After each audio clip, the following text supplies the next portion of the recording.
Calling all detectives. Do you believe that some people can cause fires to happen just by walking into a room? That is the situation on this page from my casebook. The casebook of Jerry Browning, private detective. Most private detectives are pretty realistic guys, and I, Jerry Browning, am no exception to the rule. The tall, grave man who entered my office had a pretty little blonde girl with him. She couldn't have been over 12. He said, "Sit down, Alicia, my dear." The girl smiled shyly at me, sat down, smoothed her skirts, and stared past my ear. "Torvik is my name, Gregor Torvik.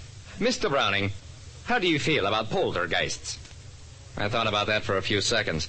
"Mr. Torvik, the way I feel about poltergeists is that in this country anybody can go to any church he likes." Torvik frowned.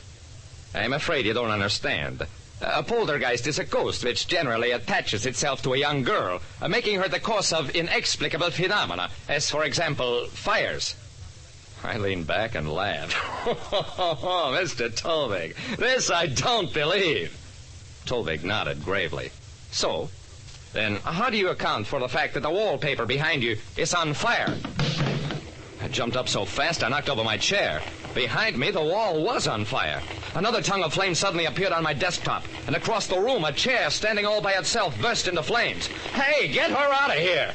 "Certainly. Alicia, my dear, please stay downstairs."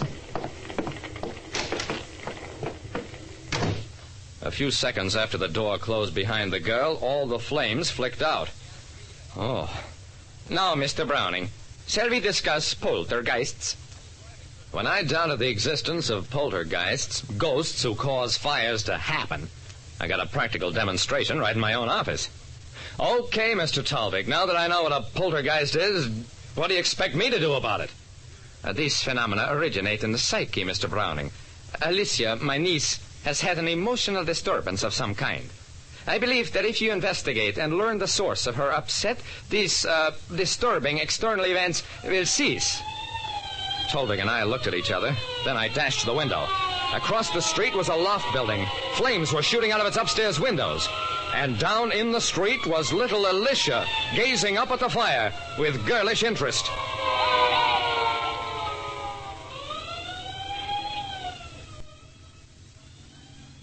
Torvik had given me an address on the edge of town, and that's where I was driving him and his niece.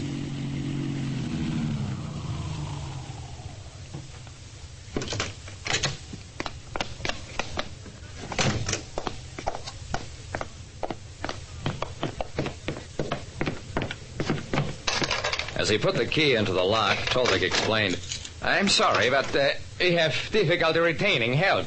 At the moment, Alicia and I are alone." "I'll bet you are." I waited until the child went upstairs. Then, "How many fires have you traced to her, Mr. Torvik?" He shrugged. 6 or 7 major ones elsewhere. We frequently have 3 or 4 simultaneously in various parts of this house.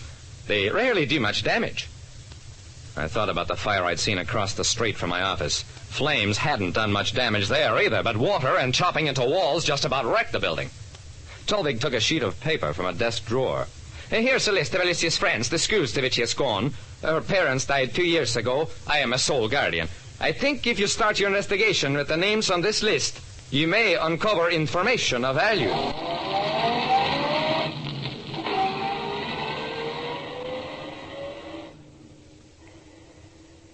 I drove back to town, straight to the library, where I read a long article about poltergeists and the stuff they were able to do. Maybe. Near as I could make out, the writer of the article was hedging. He told you what some people believed. Take it or leave it.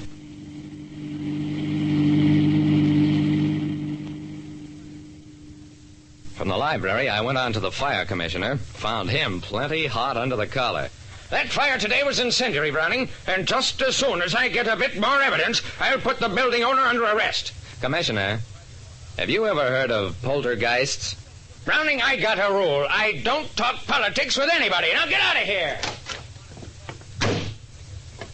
The list Torvik had given me contained maybe 50 names. Schools, schoolmates, relatives, friends of Alicia's parents, neighbors. It would have taken 6 months, maybe longer, to investigate them all. It was just too silly. Besides, an idea was beginning to form at the back of my head. I took a chance, opened the commissioner's door again. Hey, Commish, don't get sore. You want to catch a firebug? Now you're talking. Let's go.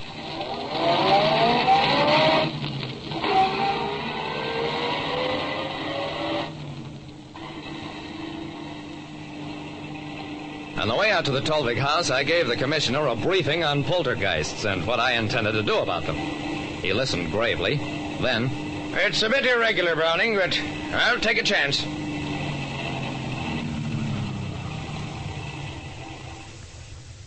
I walked up alone to Tolvig's door, rang, and was admitted. But, back so soon, Mr. Browning? Yeah, I got an angle for you. Have you considered that maybe Alicia is just a plain garden variety firebug? She does it with matches? Preposterous. You saw that she was nowhere near that building or the objects in your office. I nodded sadly. Yeah, that's right. Hey, I smell fire. Alicia must be playing tricks again. Tolvig smiled, then stiffened as he caught the smell of smoke. He started to leave the room, but I stopped him. Why worry, Mr. Tolvig? You said yourself the flames don't do much damage. Tolvig started to dart past me, struggled as I grabbed his wrists. Let go of me. That's a real fire. You fool will burn to death. I held him tightly. No, we won't. I read all about poltergeists at the library. They can put the fire out whenever they like. It's all in the spirit of good, clean fun.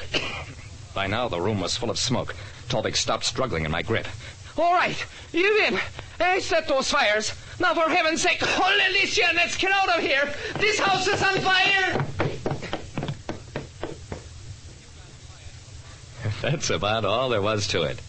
We put out the brush fire the commissioner had built outside the house, got the youngster from upstairs. She hadn't even smelled the smoke yet. And Tolvig? He was a professional firebug, set fires for people who wanted their houses burned down for insurance purposes. The commissioner had several such cases under investigation, was beginning to close in on the source, so Tolvig figured out the poltergeist gag, blame everything on Alicia if they ever grabbed him. But he needed evidence to back up the gag, so he picked me, got into my office earlier in the day, doused the wall, desk, and chair with some stuff that would burst into flames when it dried. Then he timed his visit to me to coincide with when the flames were about due. It was a neat stunt, simple and spectacular. And the only thing that spoiled it was that I find it easier to believe in firebugs than poltergeists. Like I said, I believe in evidence I can prove. And how can you prove poltergeists when even the guy who writes about them doesn't believe it? Listen next time to Calling All Detectives. Mystery drama, mystery quiz, and a chance for you to match wits with yours truly, Jerry Browning, Private Detective.